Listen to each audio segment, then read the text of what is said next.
सर्दियों की वो रात को ज्यादा ही खामोश थी।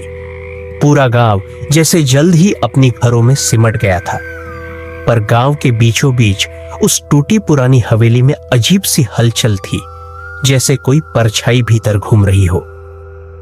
गांव वाले हमेशा कहते थे वह हवेली बहुत ही डरावनी है, वहां से रात में कोई भी जिंदा वापस नहीं आता। कुछ साल पहले उस हवेली के राजा अजय ठाकुर अपनी पत्नी और बेटे के साथ रहते थे। अचानक से किसी और राजा ने उसे हवेली पर हमला कर दिया और पूरी हवेली में आग लग गई। उस हमले के बाद से वहां सिर्फ राख बची, सभी वहां जलकर खाक हो गए। उसके बाद से हमेशा रात में हवेली से अजीब सी आवाज आने लगती है, किसी के चिकने की आवाज, किसी के चिल्लाने की आवाज। उस हादसे के बाद से उस हवेली में कोई जिंदा नहीं बचा था। इसी के चलते किसी ने आज तक हिम्मत नहीं की कि रात में उस हवेली में कदम रखे। इस गांव में रहने आए एक नए रूपेश को इन सब कहानियां पर यकीन नहीं था। वह हमेशा इन सब कहानियां को झूठी बताता।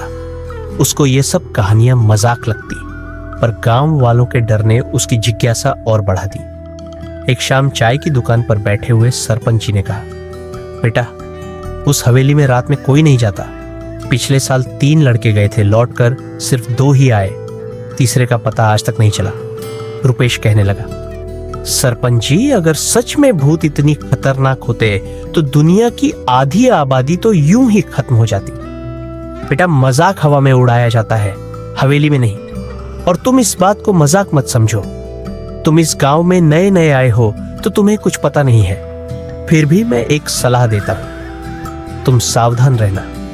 रुपेश थोड़ी देर कुछ सोचता है और फिर बोलता है, अब तो मैं इस हवेली की सच्चाई के बारे में जानकारी रहूंगा। अगली शाम जब सूरज डूब रहा था, आसमान में काले बादल छाए हुए थे। रुपेश हाथ में टॉर्च और गले में कैमरा लेकर हवेली की ओर निकल जाता है। बाहर से हवेली पुरानी, टूटी फूटी और बहुत ही रहस्यमय लग रही थी। दीवारों पर जाले और बहुत गंदगी थी, जैसे यहां बहुत सालों से कोई आया नहीं हो।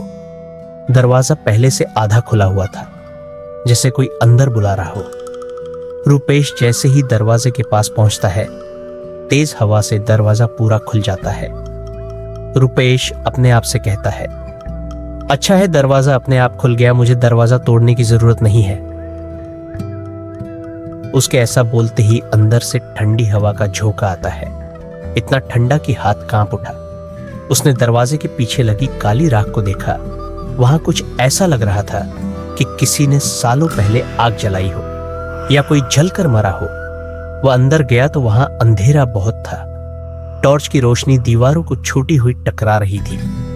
हर कोने में टूटे फर्नीचर, जली हुई तस्वीरें और बहुत सारे वॉलपेपर लगे हुए थे। सबसे ज्यादा ध्यान खींच रही थी एक बड़ी सी पेंटिंग, जो कि एक छोटी लड़की की थी।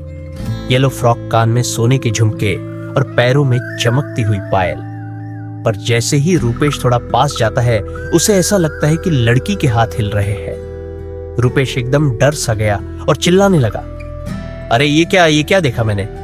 फिर अपने आप से कहता है, नहीं, ये एक भ्रम है।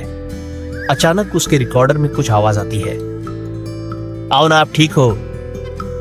यह आवाज उसकी नहीं थी, रिकॉर्डर अभी ऑन हुआ था। अब रुपेश और भी डर गया था। वह बहुत डर से आगे बढ़ रहा था। जिसे तैसे वह पहली मंजिल चढ़ा। सीढ़ियां खौफनाक आवाज कर रही थी।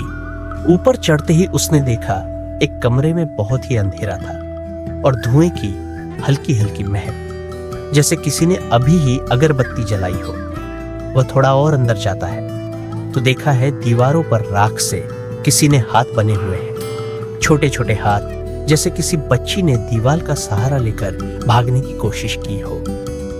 फिर उसकी नजर पड़ती है फर्श पर एक टूटी पायल पर। वह पास जाता है और उसे पायल को उठाकर पलट है। तभी अचानक पायल से आवाज आने लगती है। रुपेश बहुत ज्यादा घबरा जाता है। वह डर से कांपने लगता है और तभी दरवाजा अचानक से बंद हो जाता है। टॉर्च की रोशनी भी बंद होने लगती है और रिकॉर्डर अपने आप चालू हो जाता है। इस बार फिर वही बच्चों की आवाज आती है। रुपेश और भी ज्यादा डर जाता है।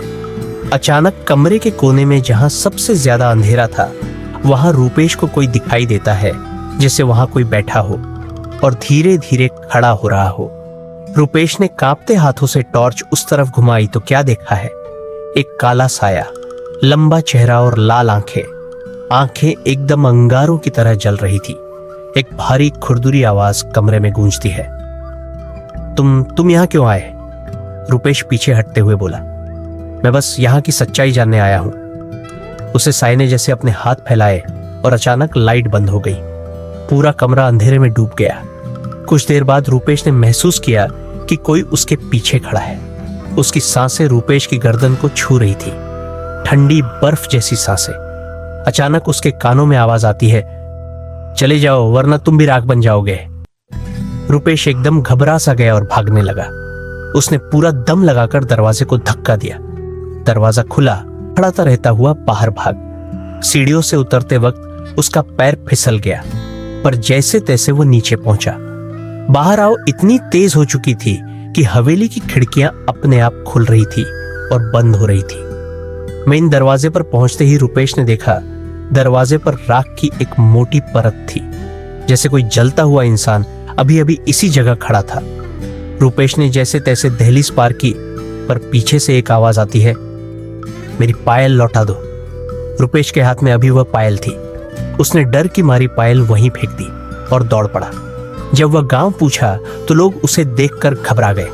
उसकी आंखें लाल थी, शरीर कांप रहा था और उसके कपड़ों पर राख जमी हुई थी।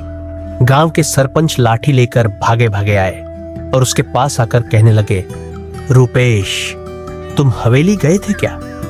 रूपेश ने सर हिलाया। गांव वाले सब डर गए, क्योंकि गांव में पहली बार उसे हवेली ने किसी को जीवित छोड़ा था। अगली रात रूपेश अपने घर में सो रहा था। तभी अचानक उसके कमरे की खिड़की अपने आप खुलता है